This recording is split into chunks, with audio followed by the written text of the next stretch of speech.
A while ago, I sat down to work on something important. I opened my laptop.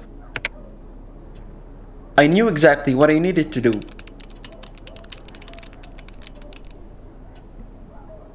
And then somehow I drifted away. A few seconds turned into a few minutes. And before I knew it, I was somewhere else entirely. I was imagining myself achieving a huge goal, standing on a stage, being recognized, living a future version of my life that looked better than the one in front of me. Then I snapped back to reality and realized I hadn't done any work at all. The strange thing is that almost everyone does this. In fact, researchers estimate that we spend a surprisingly large portion of our lives thinking about things that are not happening right now. We replay the past, we imagine the future, we create conversations that never took place, and sometimes we build entire worlds inside our minds. Worlds that feel more exciting, more rewarding, and sometimes even more real than the one we are living.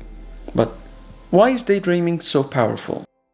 Part of the answer lies in dopamine. Most people think that dopamine is the chemical of happiness, but this is not exactly true. Dopamine is more closely related to anticipation, to desire, to expectation. It's the feeling your brain gives you when it believes something rewarding might happen soon. So when you imagine yourself becoming successful, falling in love, achieving your dreams, receiving admiration from others, your brain begins to anticipate those rewards. A little shot of motivation, a little shot of pleasure. The problem is that your brain sometimes receives part of the reward without doing any of the work, and then suddenly the reality begins to lose the competition. The real task feels harder, the real world feels slower, the real process feels boring. So you escape back into imagination, not because you're lazy, but because your mind has discovered a shortcut, a faster way to experience the emotions you're craving. And that's where the trap begins. You escape reality through fantasy. Reality becomes less satisfying, so you escape even more and more, and eventually you may find yourself spending more time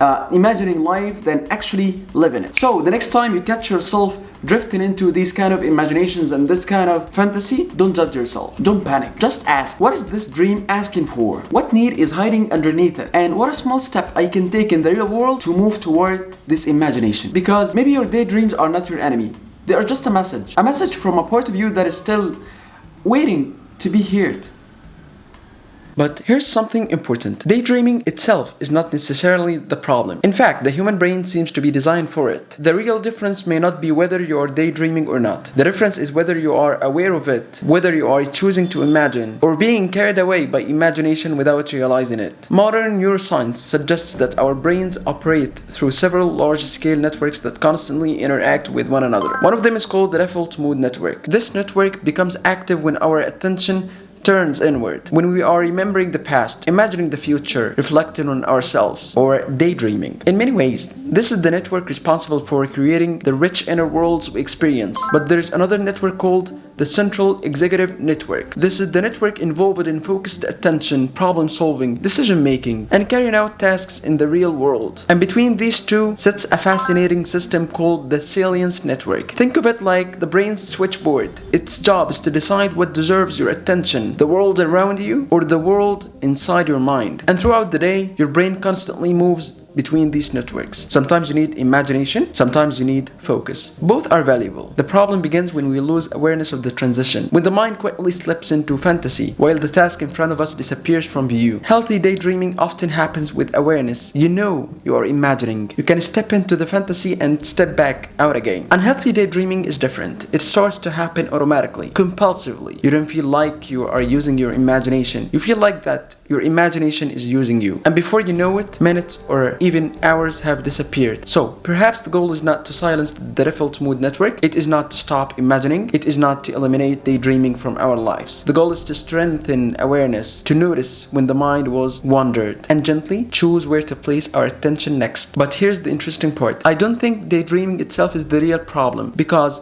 sometimes daydreams are trying to tell us something. Think about the themes that keep showing up in your imagination. Maybe you constantly imagine being admired, being successful, loved, respected, powerful, understood. Why those specific fantasies? Why not something else? Some psychologists suggest that recurring daydreams are often pointing toward unmet needs that haven't found a place in the real life. A lonely person may repeatedly imagine deep friendships. Someone who feels unseen may imagine recognition and praise. A child who grew up feeling powerless may imagine becoming strong and admired. The fantasy is not random, it's often organized around something that matters deeply to us.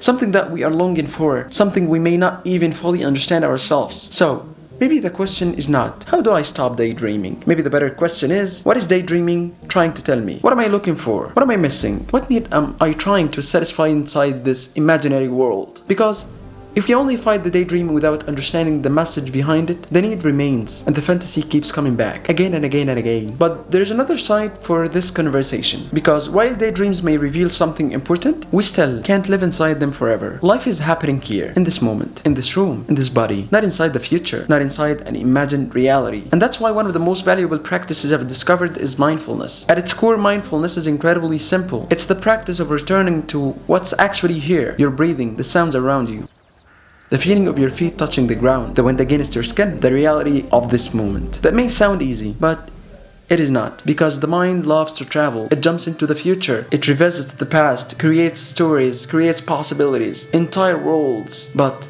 with practice, something begins to change. You become less trapped by those worlds and more connected to the one you're actually living in. You start noticing things again, the sound of birds, the warmth of sunlight, and you realize something surprising. Real life may not always be as exciting as fantasy, but it's the only place where growth happens, the only place where your dreams can actually become real. So I don't think the goal is to eliminate daydreaming completely. Daydreaming is part of being a human. It can inspire creativity. It can help us imagine possibilities. It can even reveal hidden parts of ourselves. The goal is simply not to let imagination become the only place where we feel alive. Because your daydreams may be pointing toward what your soul is longing for, but reality is the place where those longings can finally be answered.